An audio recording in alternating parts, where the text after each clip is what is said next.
The turbulent life story of Beethoven, known as difficult to get along with and grumpy.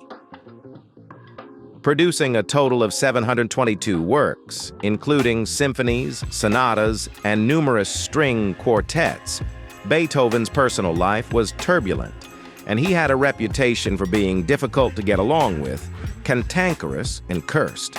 Our Beethoven, who produced a total of 722 works, including symphonies, sonatas, and a large number of string quartets, had a turbulent personal life and a reputation for being difficult to get along with. Grumpy and cursed. It's like something out of Volkan Konak's songs. Now, our Beethoven has a father. He wants our Beethoven to be a musical genius, and he's obsessed with it. He's an alcoholic. And this leaves deep scars on our Beethoven soul. Although the exact date is a bit controversial, he was born on 1612-710 in Bonn, Germany, and was the eldest of the family's 3 children. His father, an alcoholic, was like Şemsi inkayag in the TV series Stepfather, an obsessive man. He was determined to make his son Beethoven a musical genius, and for this purpose, he trained his son with a very strict discipline, saying that suffering on the road to victory is worthwhile. The young Beethoven, who was given little sleep so that he could play the piano more, was mint and beaten if he hit the wrong note. Beethoven, who had no academic skills other than music, left school at the age of 10 so that he could focus entirely on his musical talents, and 3 years later, when his father fell into alcoholism, he took a job as an organist in the palace orchestra to support his family. Beethoven's relationship with his brothers was also problematic, especially with his middle brother Caspar Anton Karl van Beethoven. There are even those who witnessed them fist-fighting in the street and wrote about it in his book. See Beethoven, Anguish and Triumph. See Jan Swafford. The middle brother was managing his brother's publishing business, and he sends some of his works to a publisher he doesn't want. And here's the funeral prayer. Ludwig's other brother, Nicolaus Hojan van Beethoven, is a pharmacist. A troublesome character, I think. Anyway, I'll call this fellow Nico. After the invasion of Austria in 1809, this Nico arranged for medical supplies for Napoleon's army and became famous. Our unpleasant Ludwig is also at odds with this brother. I told you he's sleepless, cranky, lanite. He's fighting with this one too. And the reason is that when the little pharmacist Nico says he's going to marry a maid named Therese Obermeier, the bazaar is in an uproar. Towards the end of the 18th century, around 1795, he gives a concert in Vienna. But what a concert. We don't know which piano concerto he plays here, but 5 years later, he debuts his first symphony in C major. It's around this time that whatever happened, he was 25, 28 years old at the time, and he started to go deaf. Some say typhus, although it is not clearly known why he went deaf. There is also a story like this. Ludwig storms out of his seat in a rage and loses his balance and falls.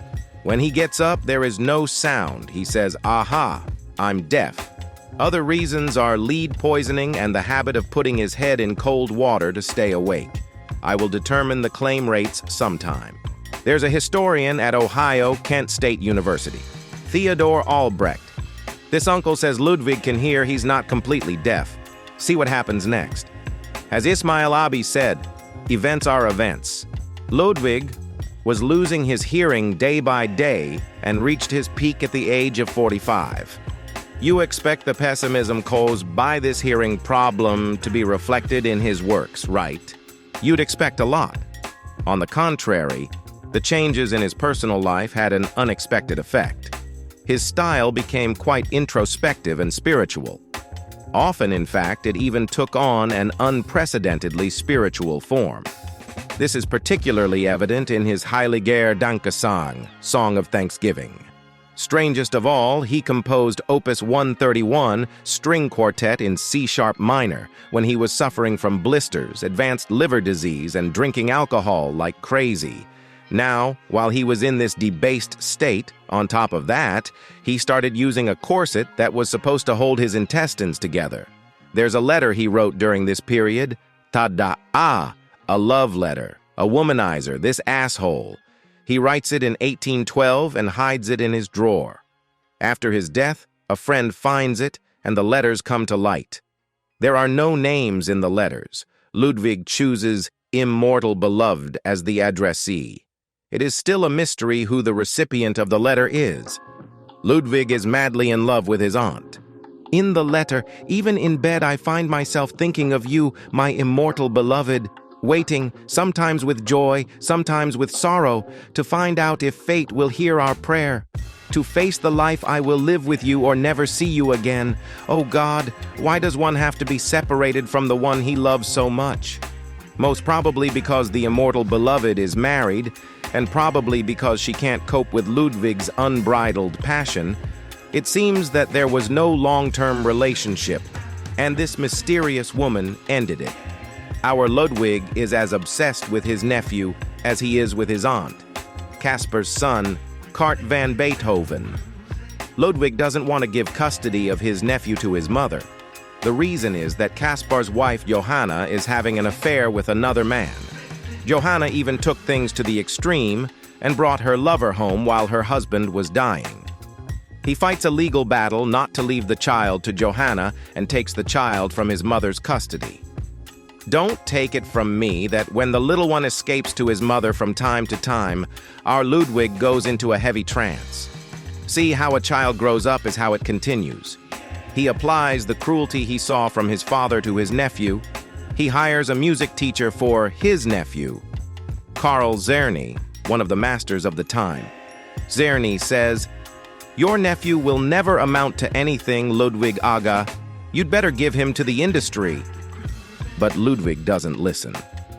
In the end, when it becomes clear that nothing will come of Karl, our servant starts studying philology at the University of Vienna in 1824. When his nephew leaves home, Ludwig gets really mad. He asks some of his friends to follow his nephew.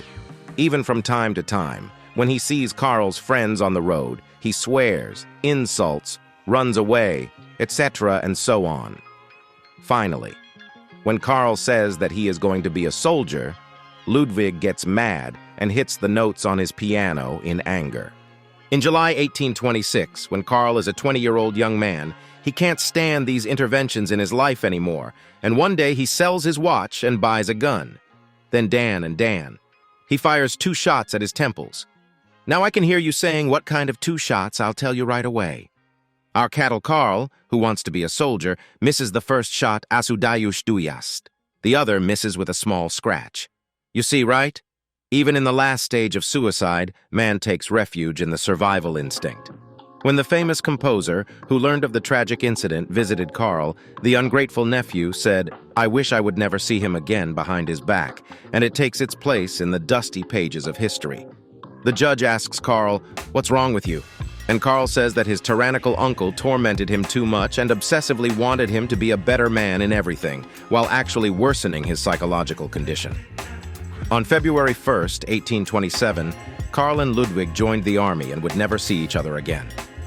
After Karl's departure, Ludwig took a turn for the worse. In the last 10 years, he had become a fish in a Reiki bottle. His days were filled with wine and health problems haunted him. On the 24th of May, 1827, he fell into a deep coma and died 2 days later.